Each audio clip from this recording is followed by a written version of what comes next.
Hello students, कैसे हैं आप लोग? ठीक। कल संडे बीत गया है। कल संडे ही है सारे दिन। ठीक है, चल तो अपन एक टॉपिक आगे और कंटिन्यू कर लेते हैं। अब जेनेटिक्स को खत्म कर देंगे अपन। 4 या 5 लेक्चर और आएंगे, उसके बाद अपने को थोड़ा जल्दी पढ़ना पड़ेगा। क्लियर? चलिए, तो जेनेटिक्स के अंदर अपन अगला टॉपिक ले रहे हैं, दैट इज लिंकेज। तो लिंकेज क्या है, उससे पहले अपन इसकी हिस्ट्री के बारे में बात करें तो linkage was discovered by Bateson and Punnett. ठीक है, बैटसन और पनेट ने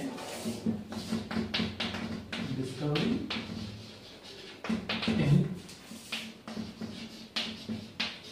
इन लेथाइरस ओडोरेटस ऑडोरेटस में डिस्कवरी की, पर पूरी तरीके से एक्सप्लेन नहीं कर पाए। ठीक है, not able to explain properly. उन्होंने इसको सिंपली कपलिंग और रिपल्सन बोला था। तो उसके बाद में आए मॉर्गन। मॉर्गन कौन? T H Morgan. ठीक है, वो मॉर्गन नहीं जो आज कोलकाता के लिए खेलेगा। हाँ ठीक है, तो मॉर्गन ने डिस्कवरी की सेक्स लिंकेज। सेक्स क्रोमोसोम पर प्रेजेंट जीन लिंकेज शो कर रहे हैं, उसकी डिस्कवरी की। क्या ये दो के बारे में ध्यान रखना, बैटसन और पुनेट। बहुत सारे डाई हाइब्रिड क्रॉस एक्सपेरिमेंट किए थे और उसके बाद में इन्होंने by performing dihybrid cross experiment. ठीक है, चलिए तो इसको नोट कर लो, फिर हम देखते हैं कि लिंकेज क्या है। हाँ, मैं हर बार बोलता हूँ और हर बार बोलूंगा इस बात को कि नोट करना है।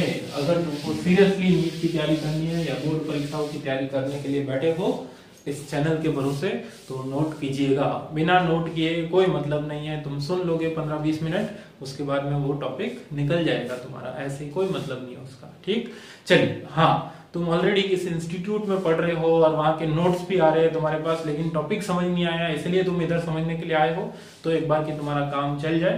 पर मेरे कहने का मतलब कि 2 जगहों पे टाइम खराब मत करो, किसी एक जगह पे परफेक्टली पढ़ लो। ठीक, चलिए वापस बात करते हैं लिंकेज के बारे में कि लिंकेज क्या है। लिंकेज का सिंपली मतलब है कनेक्टेड रहना, एक दूसरे के साथ में जुड़े हुए रहना या एक दूसरे के साथ ही रहना। तो इसको अपन सिंपल सा बात बोल सकते हैं, फिजिकल एसोसिएशन बिटवीन जीन। क्या बोल सकते हैं? Physical association between gene. क्योंकि हमको मालूम है जेनेटिक्स के अंदर अगर कोई जा रहा है या अलग हो रहा है या नेक्स्ट जनरेशन में जा रहे हैं, तो वो क्या है? जीन या फैक्टर मेंडल ने बोला था, आज हम उनको क्या बोलते हैं? जीन। ठीक है, तो सेम जीन अगर साथ साथ रहने की या साथ साथ फिजिकली प्रेजेंट होने की, साथ साथ इनहेरिट होने की टेंडेंसी शो करते हैं, तब उसको क्या बोला जाता है? लिंकेज बोला जाता है। ठीक है, हम बोल सकते हैं collective inheritance of gene.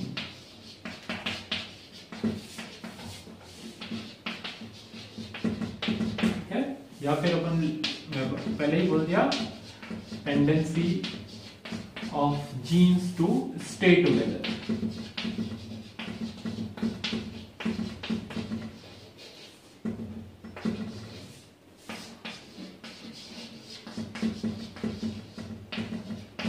Over successive generation, एक जनरेशन से अगली जनरेशन में जा रही है, तब तक साथ साथ रहने की उनकी जो टेंडेंसी है, उसी को क्या बोला जाता है? लिंकेज। बात क्लियर होनी चाहिए।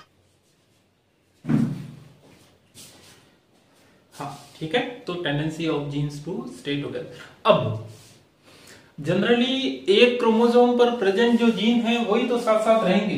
ठीक है, सपोज करो मैं 2 जीन की बात करूं, जीन ए, ठीक है, और जीन बी।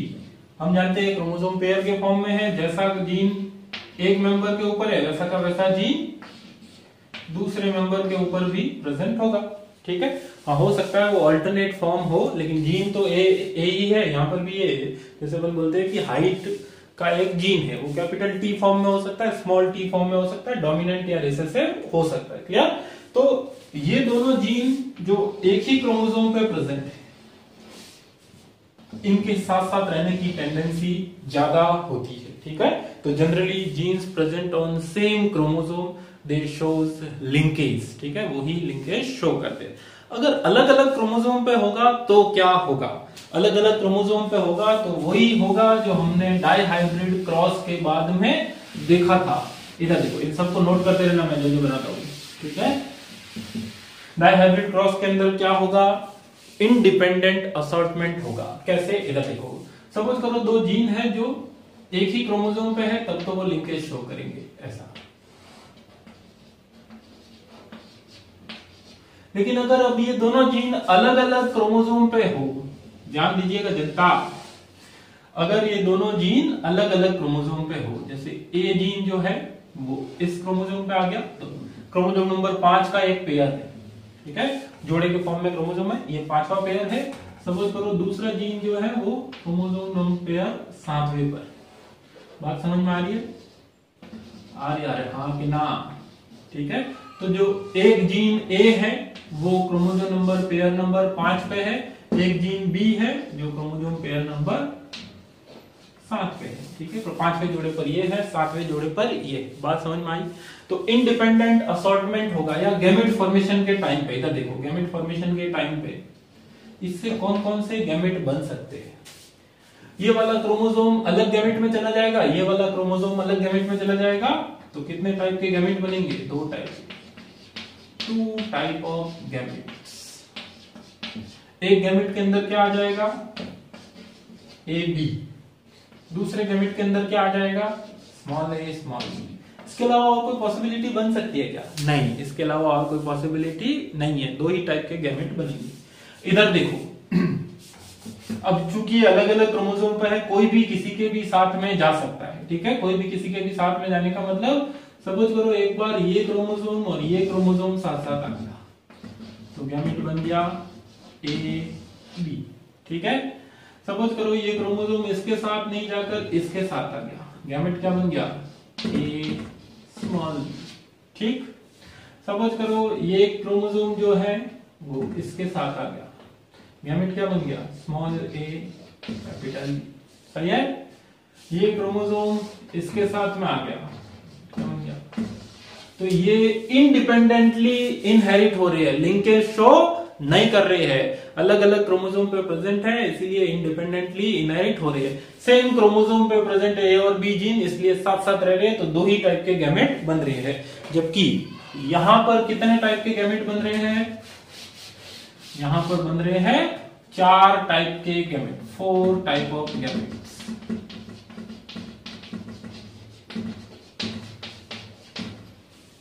ठीक है, चलिए, तो इस केस में क्या हो रहा है?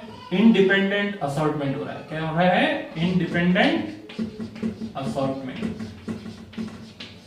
तो यहां पर लिंकेज नहीं है।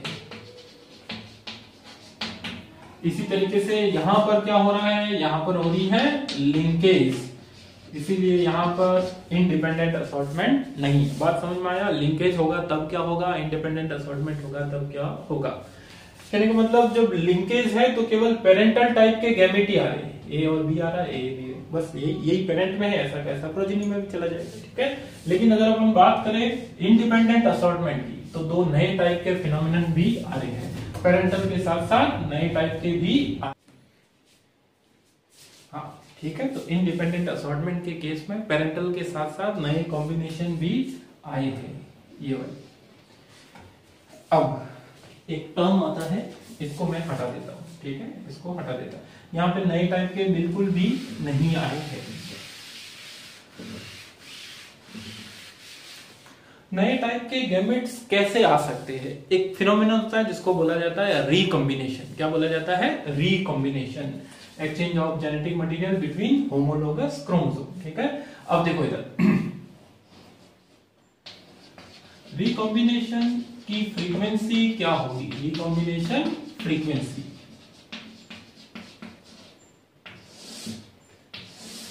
रिकॉम्बिनेशन फ्रीक्वेंसी या RF,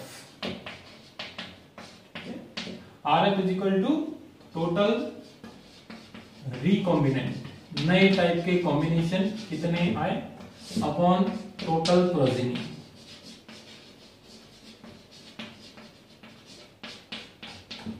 इंटू 100। ठीक है, टोटल प्रोजेनी इंटू 100। ठीक है, अब देखो रिकॉम्बिनेंट कितना आया है हमारे पास? टोटल तो आए हैं 4 और रिकॉम्बिनेंट कितने हैं? 2। तो RF की वैल्यू यहां पर कितनी हो जाएगी? Recombination frequency 50%। ठीक है, तो ध्यान रखना इंडिपेंडेंट असॉर्टमेंट के केस में या जब लिंकेज बिल्कुल नहीं होती है तब रिकॉम्बिनेंट आने की प्रोबेबिलिटी कितनी होती है? 50% प्रोबेबिलिटी होती है। ठीक, चलिए इसी के बेसिस पे लिंकेज के टाइप दिए गए हैं कुछ। इधर देखो हटा दो इसको, मैं इसको नोट कीजिएगा अच्छे से, रिकॉम्बिनेंट फ्रीक्वेंसी। ठीक है,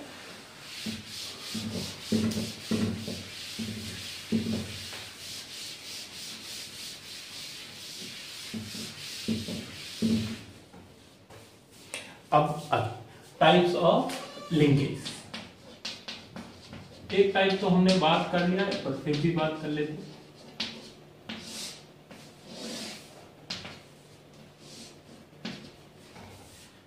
एक होता है कंप्लीट लिंकेज, दूसरा होता है इनकम्प्लीट लिंकेज। कैसा इनकम्प्लीट लिंकेज या रिकॉम्बिनेशन कैसे होता है? इधर देखो, सपोज करो दो जीन जो है, ठीक है, ये एक क्रोमोसोम है, पेयर है जिसके ऊपर ए जीन यहां पर है, बी जीन यहां पर, इसके सामने ऐसा।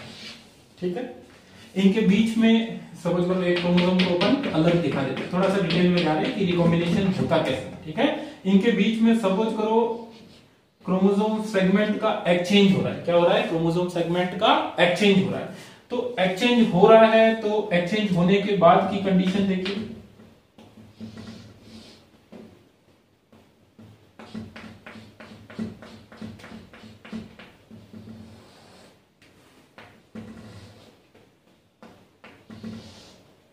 आई होप ये तुमको दिखाई दे रहा है, बात समझ में आ रही? क्रोमोसोम एक्सचेंज, एक मिनट मेरे को देखना पड़ेगा कैमरे में, हाँ दिखाई दे रहा है, तुमको समझ में आ रहा है? इस क्रोमोसोम का ये हिस्सा इसके पास आ गया और ये हिस्सा उसके पास चला गया।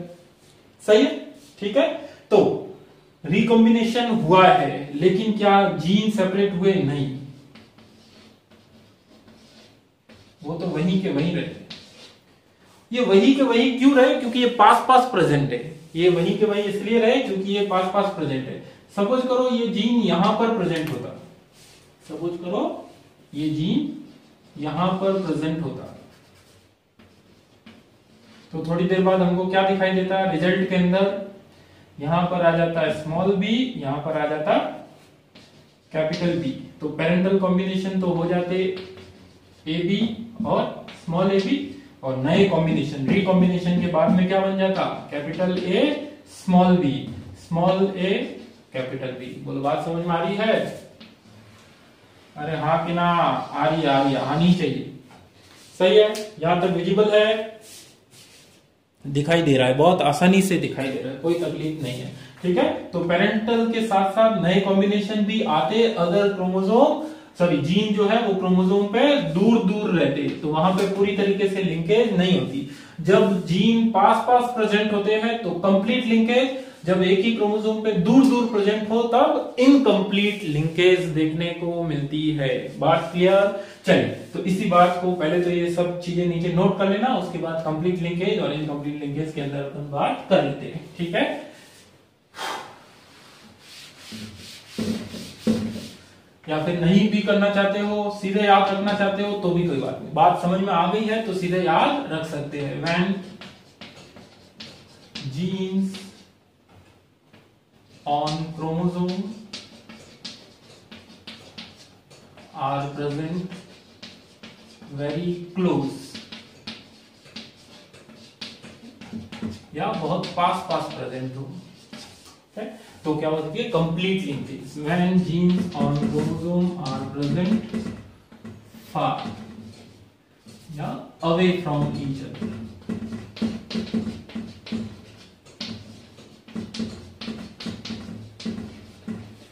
अब देखो कंप्लीट लिंकेज, नए टाइप के कॉम्बिनेशन आने की पॉसिबिलिटीज ही नहीं, नए टाइप के कॉम्बिनेशन आने की पॉसिबिलिटी नहीं है। तो नए टाइप के कॉम्बिनेशन आ ही नहीं रहे हैं, तो रिकॉम्बिनेशन फ्रीक्वेंसी कितनी हो जाएगी 0%। पेरेंटल कितने हो जाएंगे 100%। सभी पेरेंट के जैसे ही तो आएंगे, capital A capital B small A small B.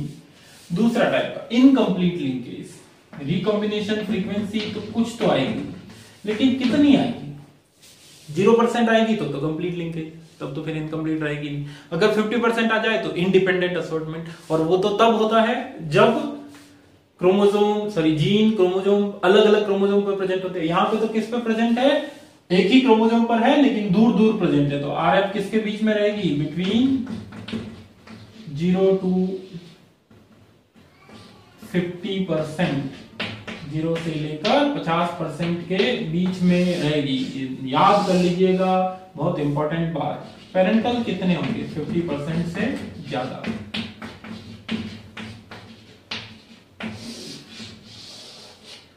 More than 50%।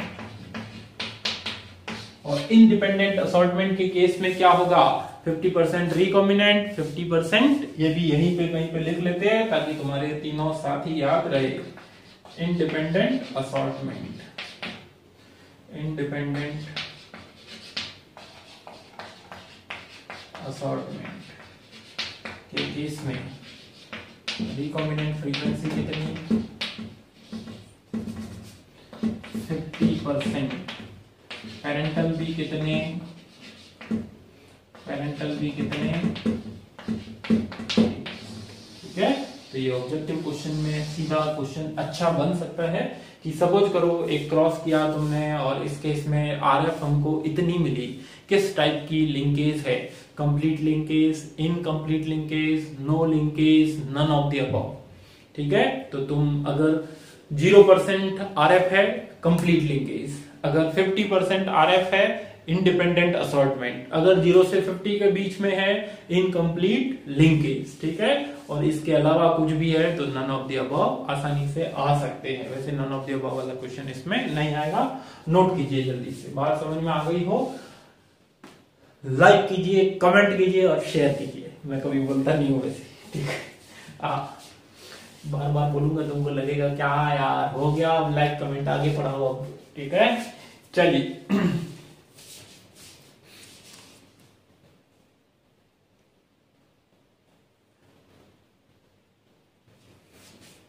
हाँ जी, नोट कर लिया। अब अपन आगे चलते हैं।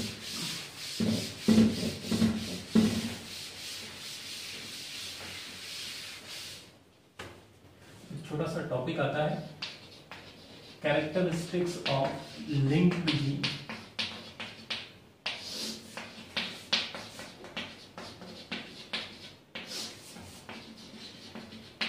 लिंकेज, ऐसे जीन जो एक दूसरे के साथ लिंक्ड है या लिंकेज शो कर रहे हैं, उनके बारे में कुछ फैक्ट है, कुछ बातें हैं, उसी को लिंकेज थ्योरी नाम दिया जाता है। इसको भी linkage theory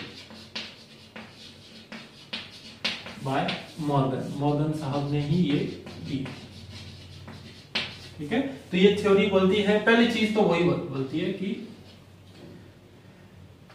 linked gene are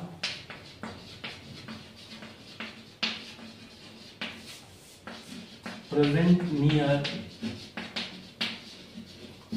linked gene are present near on chromosome। Linked gene chromosome पर एक दूसरे के पास पास प्रेजेंट होते हैं, वो तो हमने देख लिया। अगर दूर होगा तब तो क्या हो जाएगा, रिकॉम्बिनेशन, और रिकॉम्बिनेशन होगा तो लिंकेज नहीं होगा। तो रिकॉम्बिनेशन किसकी वजह से होता है, क्रॉस ओवर या रिकॉम्बिनेशन। यहां पे मैं लिख रहा हूं क्रॉस ओवर या रिकॉम्बिनेशन डिस्टर्ब्स लिंकेज, ये एक दूसरे के दुश्मन है। अगर रिकॉम्बिनेशन हो रहा है तो लिंकेज कम हो जाएगा या लिंकेज होगा ही नहीं, ठीक है। और अगर लिंकेज हो रहा है तो क्रॉसिंग ओवर नहीं होगा, एक दूसरे के इनवर्सली प्रोपोर्शनल होते हैं, प्रोपोर्शनल, ठीक है। Linkage is inversely proportional to crossing over या क्रॉस ओवर। बात समझ में आई, ठीक है। तीसरी बात, वो सभी फैक्टर जो क्रॉस ओवर को अफेक्ट करते हैं वो लिंकेज को भी अफेक्ट करेंगे, ठीक है। उनका लिंकेज पर भी असर पड़ेगा, ठीक है। चलिए, तो क्रॉस ओवर, इसको लिख लेता हूं सी, ठीक है। Cross over is directly proportional to, जितनी ज्यादा डिस्टेंस जीन के बीच में उतना ज्यादा क्रॉस ओवर होगा। भाई साहब समझ में आ रहा है कि नहीं आ रहा है? ए और बी जीन अगर इस तरीके से पास पास है तो क्रॉसिंग ओवर नहीं होगा, लेकिन इस तरीके से दूर दूर है तो क्रॉसिंग ओवर होगा। तो डिस्टेंस जितनी ज्यादा, क्रॉसिंग ओवर उतने ज्यादा।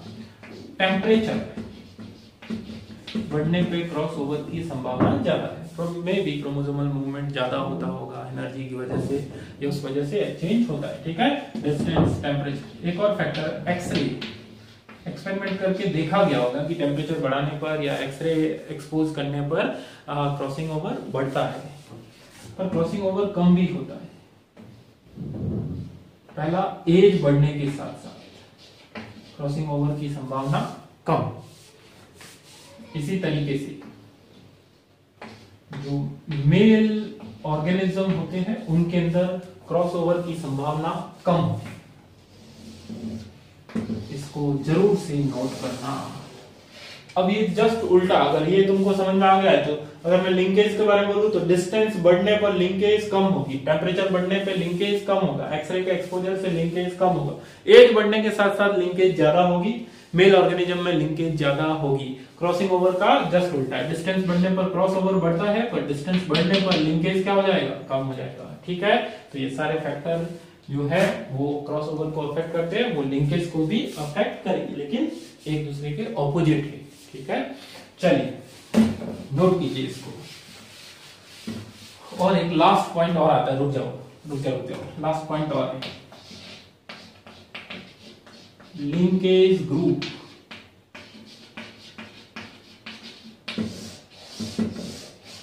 वो सभी जीन जो एक क्रोमोसोम पे प्रेजेंट है वो एक लिंकेज ग्रुप का फॉर्मेशन करते हैं। सही बात, सब कुछ करो। क्रोमोसोम नंबर 1 पे ये 5 जीन, क्रोमोसोम नंबर 7 पे ये 3 जीन, क्रोमोसोम नंबर 15 पे ये 7 जीन है। तो ये एक लिंकेज ग्रुप का, एक ही लिंकेज ग्रुप का, एक ही लिंकेज ग्रुप का, ठीक है। तो ऐसे ऐसे ह्यूमन में कितने लिंकेज ग्रुप होने चाहिए? हमारे अंदर कितने क्रोमोसोम है? 46। पर जैसा एक के दो, पहले पेयर के 2 मेंबर, तो जैसा इसके ऊपर है वैसा वैसा इसके ऊपर है, दोनों को नहीं गिनना, एक कोई, तो कितने होंगे? 23, ठीक है। तो हैप्लॉइड नंबर ऑफ क्रोमोसोम जो होते हैं उतने ही लिंकेज ग्रुप होते हैं। चलिए लिंकेज ग्रुप को अपन अगले बार ही लिख लेते हैं।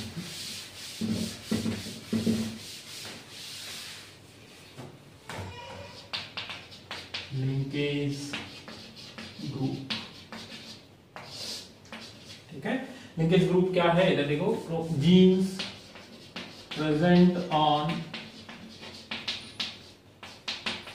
1 chromosome forms a linkage group, ठीक है। हम ये भी बोल सकते हैं on pair of homologous chromosome,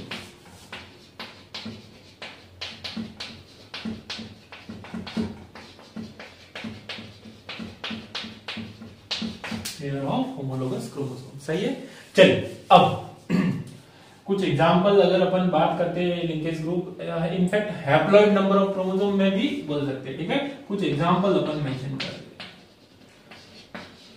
जो शायद एनसीईआरटी में भी दिए हुए ऑर्गेनिज्म, उनके अंदर 2n नंबर या डिप्लॉयड इतना है, तो n या हैप्लॉयड इतना, और जितना n उतना ही क्या होंगे, लिंकेज ग्रुप होंगे। तो सबसे पहले बात कर लेते हैं ड्रोसोफिला। ड्रोसोफिला के अंदर 2n = 8, n = 4, लिंकेज ग्रुप कितने, 4। ठीक है, मैंने बोला हैप्लॉइड नंबर ऑफ क्रोमोसोम या सिंगल क्रोमोसोम के ऊपर कितने प्रेजेंट है। हम सब का प्यारा मटर कितने, 14, कितने हो जाएंगे, 7 लिंकेज ग्रुप। ठीक है, मटर के अलावा मीज कितना, 14, 1 मिनट, ड्रोसोफिला में 8, 4, 14, टी में इतना, मीज में 20, 10, माउस चूहा कितना, 42, कितना, 21। इसी तरीके से ह्यूमन कितना, 46। तो लिंकेज ग्रुप कितने होने चाहिए, 23 है, n है, लेकिन मैं बोलूंगा लिंकेज ग्रुप 24 होते हैं। क्यों, क्योंकि 22 + x + y, दोनों x तो सेम होते हैं, लेकिन मेल के अंदर एक y एक्स्ट्रा है, इसीलिए ऐसा है। ठीक है, तो इसके बारे में जरूर से ध्यान रखिएगा, ह्यूमन के बारे में। एक और है वीट। वीट के अंदर क्रोमोसोम नंबर 42 है, लेकिन वो कितना है, 6n। ठीक है, तो n कितना हो जाएगा, अगर 6n 42 है तो n कितना हो जाएगा, 7। लिंकेज ग्रुप कितने हो जाएंगे, लिंकेज ग्रुप कितने हो जाएंगे, 7। ये दोनों ही एक्सेप्शन है, जरूर से एक्सेप्शन तो क्या बोलेंगे, थोड़े से अलग है, ध्यान रखिएगा इनके। ठीक है, इनको नोट करो जल्दी से।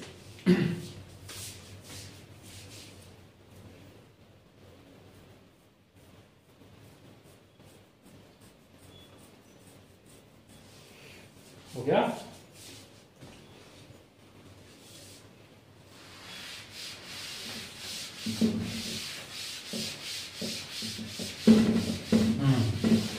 अब स्पेशल पॉइंट है नीट के पॉइंट ऑफ व्यू से।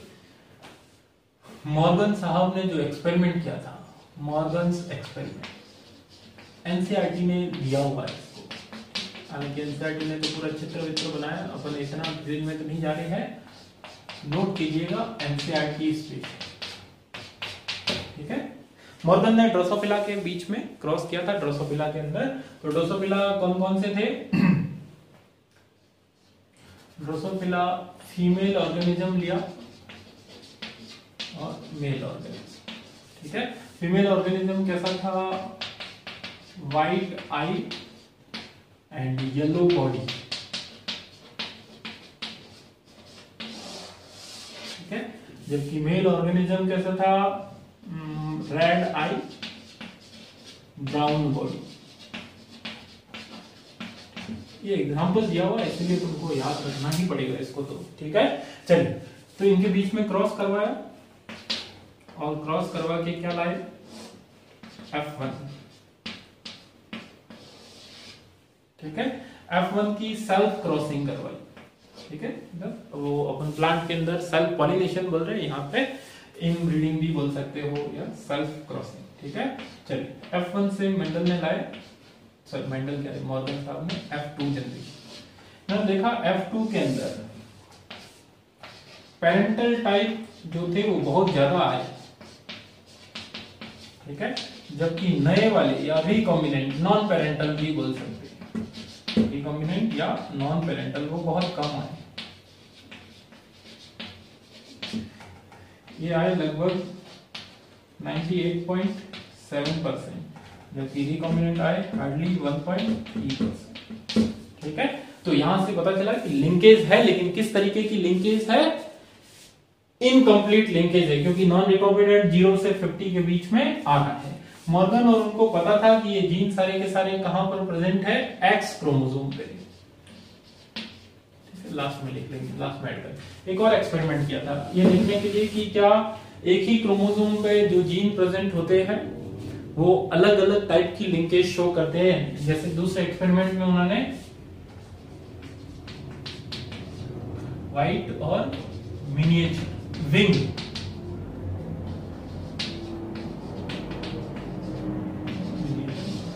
और दूसरा कौन सा, वाइल्ड टाइप की। यहाँ पे ये वाइल्ड टाइप है, वाइल्ड टाइप मतलब नेचुरल ओरिजिनल है वो, ठीक है। इनसे इन्होंने क्या क्रॉस करवाया, F1 जनरेशन, F1 की सेल्फ क्रॉसिंग से क्या लाया, F2 जनरेशन। F2 जनरेशन के अंदर उनको पेरेंटल और रिकॉम्बिनेंट कुछ इस तरीके के मिले,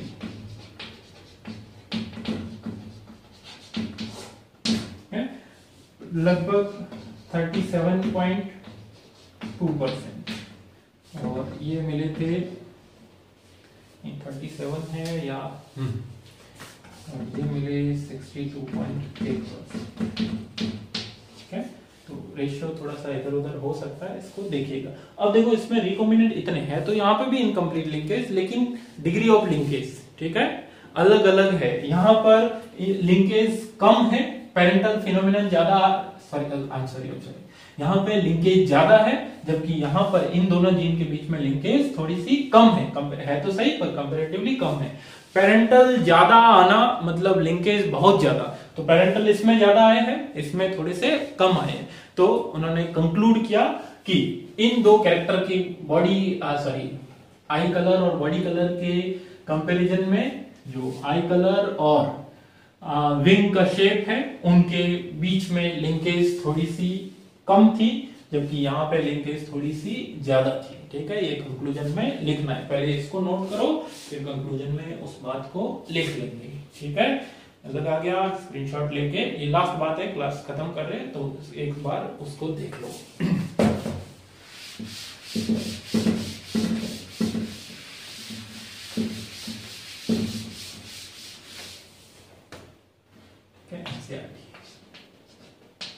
Study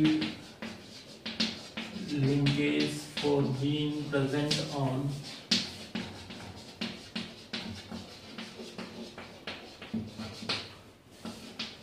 X chromosome, ठीक है। सेकेंड बात, कंक्लूजन क्या था, gene of I color and body color,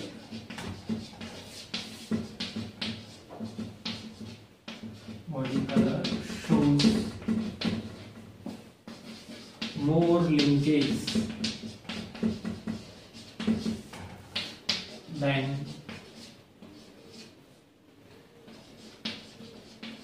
gene of eye color and wing।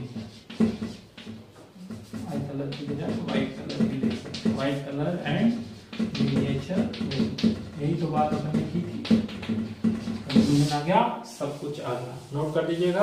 आज की क्लास यहीं पे खत्म, ठीक है, बाय बाय। कुछ प्रॉब्लम हो, कुछ डाउट हो, क्योंकि टॉपिक थोड़ा सा कॉम्प्लिकेटेड है, कमेंट में लिख सकते हैं।